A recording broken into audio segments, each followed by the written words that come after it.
요즘 대한민국이 AI 분야에서 세계적인 리더가 되겠다고 정말 야심차게 나서고 있잖아요. 기대도 엄청나고요. 그런데 말이죠. 이 화려한 약속 뒤에는 과연 어떤 현실이 숨어 있을까요? 오늘 그 약속과 현실 사이의 간극을 한번 깊숙이 들여다보겠습니다. 자, 시간을 좀 돌려서 2024년 12월 26일, 바로 여기 대한민국 국회로 가보시죠. 이날 아주 역사적인 결정이 내려졌습니다. 이로써 우리나라는 세계에서 두 번째로 포괄적인 AI 법을 가진 나라가 됐거든요.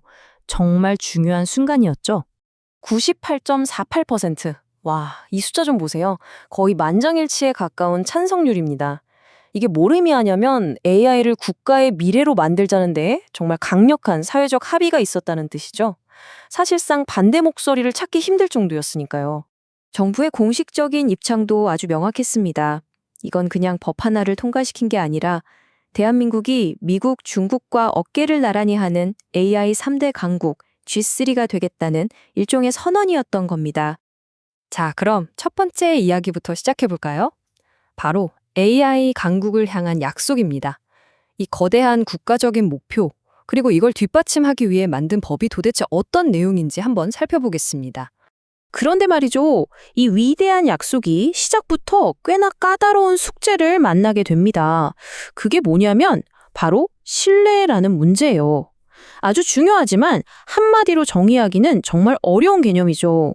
법에서는 AI에 대한 신뢰를 만들어야 한다고 하는데 과연 그 신뢰라는 게 뭘까요?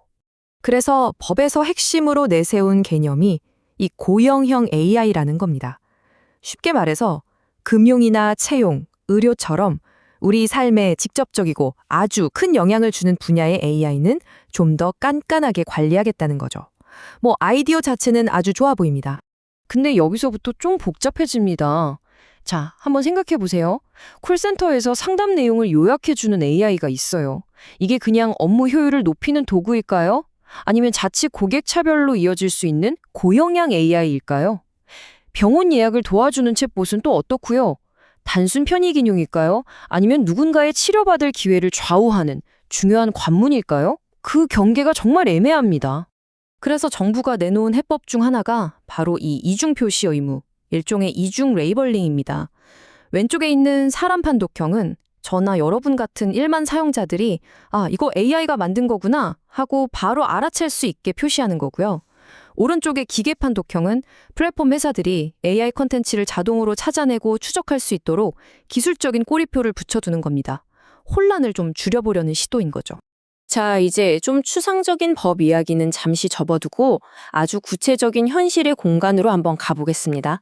바로 공장입니다. 이곳에서는 이미 인간과 기계 사이에 보이지 않는 갈등이 시작되고 있거든요.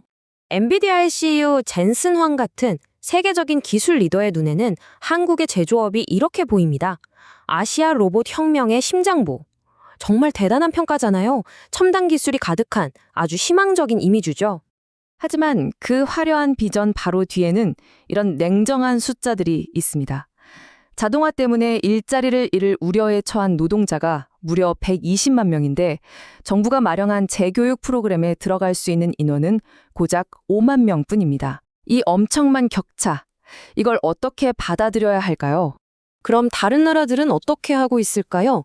독일 같은 경우는 로봇을 들여올 때 노동조합이랑 같이 머리를 맞대고 의논을 하고요. 일본은 고용을 계속 유지하는 회사에 보조금을 줍니다. 반면에 우리나라는 일단 기술 도입 속도부터 내자는 분위기가 강하고 그 과정에서 소외되는 사람들을 위한 안전장치는 상대적으로 좀 부족해 보이는 게 사실입니다. 이번에는 무대를 바꿔서 우리에게 아주 익숙한 기업들이죠. 네이버와 카카오의 이야기로 넘어가 보겠습니다. 이 거대 플랫폼 기업들 안에서는 지금 주주들의 이익과 수많은 사람들 사이에서 아슬아슬한 줄타기가 벌어지고 있어요. 최근에 이 두 회사가 선택과 집중이라는 이름 아래 돈이 될 만한 AI에 집중하겠다면서 몇몇 실험적인 서비스들을 접었습니다. 동영상 플랫폼이었던 카카오TV나 네이버의 일부 대화형 AI 서비스 같은 것들이요. 물론 명분은 경영 효율화였죠.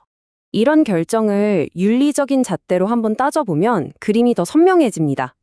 자, 정의의 관점에서 보면 이익은 주주에게 가고 플랫폼을 잃어버리는 손해는 창작자와 사용자가 보게 되죠. 피해를 주지 말아야 한다는 원칙을 보면 창작자들은 생계 기반을 잃는 피해를 입고요. 더 나아가서 이런 결정은 장기적인 혁신의 지속 가능성을 해칠 수도 있고 투명성 면에서도 의문이 남습니다. 결국 효율성이라는 멋진 말 뒤에 가려진 대가인 셈이죠.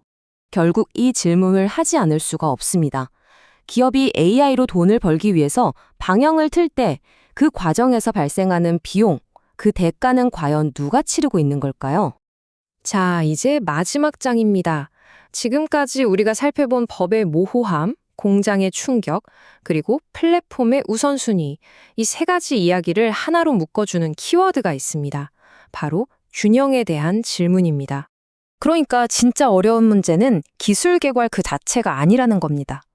더 빠르고 더 좋은 기술을 만드는 것보다 훨씬 더 어려운 건 그 엄청난 진보의 속도와 우리가 마땅히 져야 할 사회적 책임 사이에서 어떻게든 균형점을 찾아내는 것. 바로 그게 핵심 과제인 거죠. 소위 K-테크 하면 떠오르는 아주 세련되고 미래지향적인 이미지가 있잖아요. 하지만 오늘 우리가 함께 들여다본 현실은 어땠나요?